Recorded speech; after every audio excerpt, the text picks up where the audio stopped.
Bengali tunes.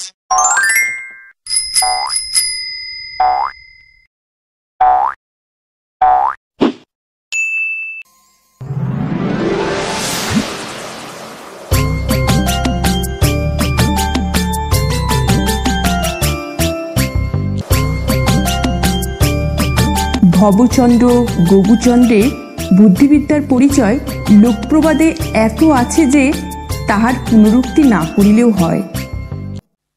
গবুচন্দ্রের বুদ্ধি বাহির হইয়া যাইবে ভয়ে টিপলে দিয়া নাক কান বন্ধ করিয়া রাখিতেন। তাহাতেও সন্তুষ্ট নহেন, পাছে বুদ্ধি বাহির হইয়া যায় সিন্ধুকে গিয়ে লুকাইয়া থাকিতেন।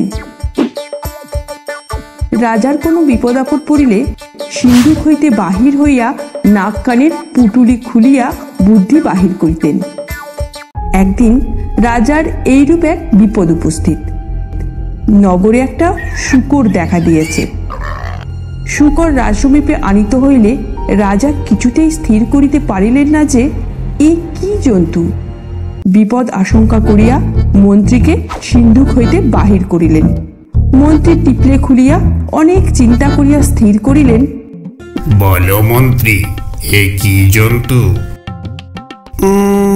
এটা অবশ্যই হস্তি, না খাইয়া রোগা হইয়াছে, নচেত ইঁদুর খাইয়া মোটা হইয়াছে।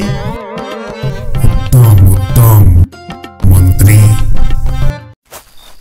আর একদিন দুজন পথিক আসিয়া সায়াহ্নে এক পুষ্করিণী তীরে উত্তীর্ণ হইল। রাত্রে পাকশাক করিবার জন্য সরোবর তীরে স্থান পরিষ্কার করিয়া চুলা কাটিতে আরম্ভ করিল।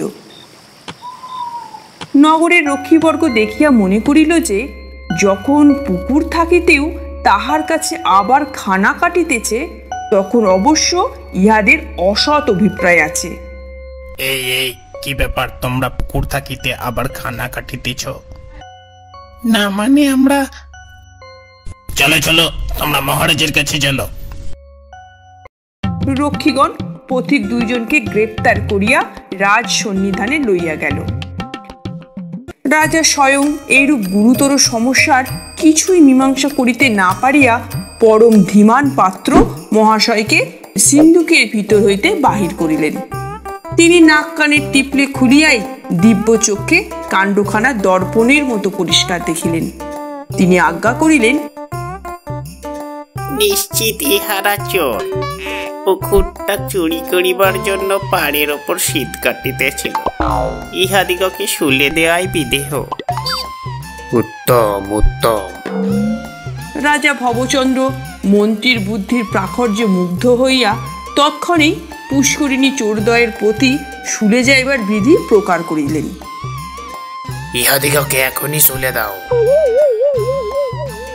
পুকুর চোরেরা শুলে যাইবার পূর্বে পরামর্শ করিয়া হঠাৎ পরস্পর ঠেলাঠেলি আরম্ভ করিল। রাজা ও রাজমন্ত্রী এই বিচিত্র কাণ্ড দেখিয়া জিজ্ঞাসা করিলেন, ব্যাপার কি? তখন একজন চোর নিবেদন করিল, মহারাজ দেখুন, এই দুই শুলের মধ্যে একটি ছোট একটি বড়। আমরা জ্যোতিষ জানি, আমরা গণনা করে জেনেছি যে এই বড় শুলে আরোহণ করে যে প্রাণ ত্যাগ করবে সে পুনর্জন্মে এই শশাগড়া পৃথিবীর অধীশ্বর হইবে, আর যে এই ছোট শুলে আরোহণ করে প্রাণ ত্যাগ করবে সে পুনর্জন্মে মন্ত্রী হইবে।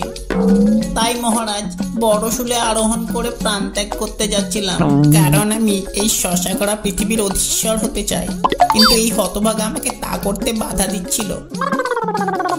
না মহারাজ, ও কেন রাজা হবে? আমি হব এই শশাগড়া পৃথিবীর রাজা। কি এত স্পর্ধা? তোরা চোর হইয়া জন্মান্তরে চক্রবর্তী রাজা হইতে চাইস? এই শশাগড়া পৃথিবীর অধীশ্বর হইবার উপযুক্ত পাত্র যদি কেহ থাকে তাহলে সে আমি থাকিতে তোরা এই পাপাত্মাদিগকে তাড়াইয়া দাও।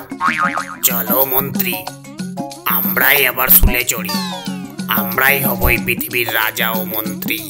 হ্যাঁ মহারাজ, আপনি যা বলেন তাই হবে, আমরাই প্রাণ ত্যাগ করি।